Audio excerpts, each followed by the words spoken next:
Olá pessoal, tudo bom com vocês? Meu nome é Anderson, eu sou revisor de textos, mestre em linguística e especialista em revisão de texto. E trabalho há mais de 10 anos com revisão de texto e revisei nos últimos anos mais de 100 mil laudas. O que esperar de um revisor de textos? Eu gravei um outro áudio também falando sobre o que não esperar. Esse áudio é complementar ao outro. Primeiramente, espere de um revisor. Por que eu estou falando isso? Né? Porque eu estou tomando, vamos dizer assim, o seu lugar aí de expectativa. Porque você precisa saber o que é revisão de texto. E a definição de revisão não vem do que você acha como cliente, ou do que você espera. Ela vem do consenso na área, do que é revisão de texto. E eu te pergunto, você sabe o que é revisão de texto? Ou você acha que revisão de texto é só corrigir erro de português, o que qualquer um pode revisar? Eu te trago aqui para uma reflexão sobre isso. E é uma profissão, é um pouco mais profunda a reflexão, né, do que esse nível superficial de intervenção ortográfica e gramatical.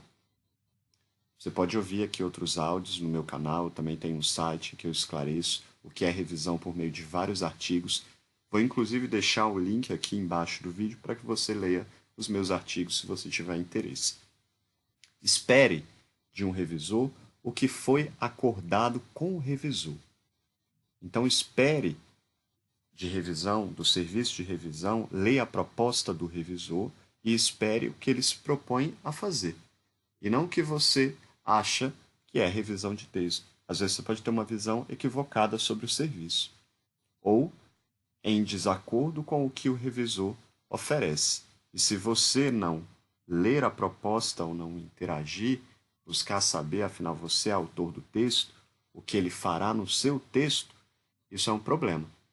Muitas pessoas elas têm uma postura de esperar muito passiva, de esperar do revisor uma redenção, como se ele fosse o Messias, ou projetam nele, esperam que ele seja autor, que ele assuma a própria responsabilidade de quem escreve. E essa não é função do revisor. Né? Então espere o que foi acordado. Você pode exigir um contrato, ou você pode ler a proposta do revisor, né? E geralmente revisão de texto se refere a questões linguísticas, ortográficas e gramaticais. Né? Não espere. Alguns revisores formatam, até disse isso no outro áudio. Eu mesmo trabalho com formatação, ABNT, APA, Chicago, mas não necessariamente, o serviço de revisão não inclui formatação, são serviços diferentes. Então, se você quiser que eu formate o seu texto, revisão é uma coisa, formatação é outra. Inclusive, eu faço em processos diferentes. Eu não consigo, como revisor, em uma mesma leitura, revisar o texto e, ao mesmo tempo, formatar. Até a revisão ela é dividida em etapas. Eu não consigo, em um único olhar, revisar o texto. O processo é feito por etapas. Eu preciso lançar um olhar sobre o texto do cliente todo dia, uma quantidade mínima de páginas. Eu não consigo ir além dessa quantidade, né? Eu não consigo revisar um texto do dia para a noite, né? A não ser que seja uma quantidade pequena de laudas, mas se for um texto mais extenso, há essa limitação. E eu me comprometo muito com o meu trabalho, então não pego esse tipo de serviço quando pedem para uma revisão urgente de um dia. Eu preciso, no mínimo, de 2 dias para fazer um bom trabalho. Né? E quando, em relação à ortografia, espere as intervenções relativas à ortografia, novo acordo ortográfico, que não haja problemas ortográficos, lembrando que esses problemas foram cometidos por você. Os revisores eles não cometerão mais problemas no seu texto. Né? Eles resolverão os problemas, eles melhoram o seu texto. A versão que um revisor entrega do seu texto é melhorada em relação à versão que ele recebeu. Mas espere também alterações condizentes com a qualidade do texto recebido. E por que eu digo isso? Porque às vezes há alguns problemas no texto que estão além da revisão. Se você mal elaborou o texto, se o texto está mal elaborado, mal planejado, mal redigido, a intervenção do revisor, em nível ortográfico e gramatical, ela pode não ser suficiente para que o seu texto esteja, vamos dizer assim, pronto. Então, o cuidado com o texto, ele se inicia na preparação do texto por parte do autor. Então, o autor precisa elaborar um bom texto. Aí você pode me perguntar, mas se o texto ele, ele já está bem preparado, para que eu vou mandar para revisão? Todo texto precisa de revisão. E a quantidade de alterações vai depender da qualidade do que o texto chega. Né? Se o revisor recebe um texto bem planejado, bem redigido, ele consegue enfocar o olhar dele para aspectos mais relevantes, talvez, no texto. Se você manda um texto com muito problema, muito poluído, o olhar do revisor pode ficar um pouco limitado. E às vezes ele não consegue resolver algumas questões. E aí ele pode te orientar, deixar algum comentário. Eu faço muito isso. E aí isso daí demandaria uma outra revisão, um segundo olhar, inclusive para o revisor checar o que você alterou, né? E aí isso eleva o custo do serviço, por exemplo.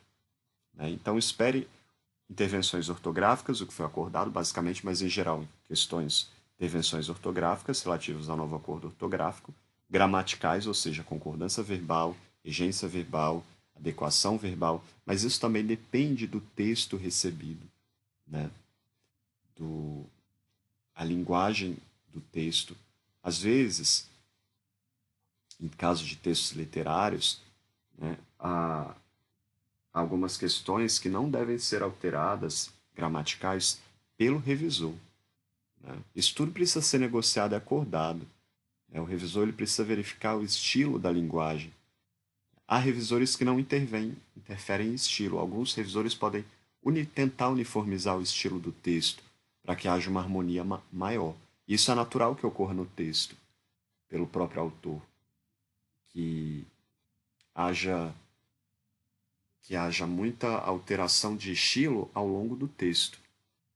Que esse estilo altere entre formal e informal.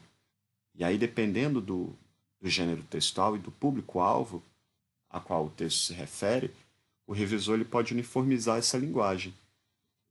O uso de determinadas regências, concordâncias. Né? E você também pode esperar do revisor, você pode indicar o que você quer. Então, imagine que você queira que ele uniformize o uso de primeira pessoa no texto para terceira. Se você solicitar isso para o revisor, ele pode fazer. Eu geralmente deixo um comentário em caso de textos acadêmicos quando há esse uso, porque ele não é um consenso em todas as áreas. Ele é rejeitado por algumas áreas, principalmente na área de saúde e área de exatas. Em humanas, esse uso de primeira pessoa do plural do singular é mais aceito, mas eu deixo reflexões ao longo do texto do cliente. Eu não saio fazendo intervenções porque eu sei que esses usos variam. Né? E espere também prazo cumprido, né? Que ele cumpra os prazos, que ele mantenha, que ele entregue o seu texto. Eu acho isso importante, de maneira que você possa controlar o que ele fez, porque você é o autor e é você que vai decidir se a intervenção que ele fez você acata ou não, principalmente no caso de textos literários, porque mesmo que haja uma regra, você é a pessoa que vai, vamos dizer assim, bater o martelo para aceitar ou não. Né? Eu não estou dizendo que o problema é que muitas pessoas não têm noção de regras, do que é revisão, e aí é muito complicado como que um autor ele vai mediar esse processo, como que ele vai, né, conseguir interpretar o que o revisor fez, ver essas questões, se ele não tem conhecimento nenhum. Né? Mas é complicado também se render, se colocar nessa posição tão passiva e esperar que o revisor haja por você, porque ele tudo saiba, a todo momento, em todo lugar, que ele seja onisciente, onipresente, onipotente. E que ele também seja você. Né? Um abraço a todos. Pessoal, estou à disposição. Tchau, tchau.